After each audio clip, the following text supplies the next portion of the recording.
ઢગલો પૂછાતા હોય છે। તો એમાંથી અહીંયા એક એક્ઝામ્પલ આપણે લઈને આવ્યા છીએ કે 5 6 10 19 અને 35 તો આગળનું પદ કયું હશે? મિત્રો જ્યારે શ્રેણીની અંદર ઝડપથી શ્રેણી વધતી હોય ત્યારે આપણે વર્ગ કરવો કે ઘન કરવો એવું હોય છે। અહીંયા આપણે તફાવત ચેક કરીશું તો અહીંયા 5 ને 1 6 થાય છે, 6 ને 4 10 થાય છે।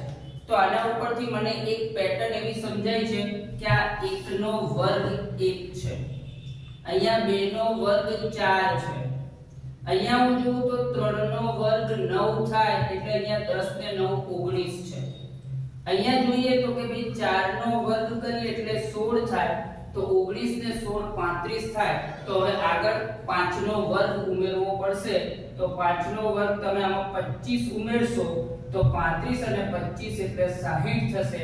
તો આપણો સાચો જવાબ ઓપ્શન સી થશે 60। તો ગણિતમાં નવું નવું શીખવા માટે મને એટલે કે સ્વિચ ઓફિશિયલને ફોલો કરો।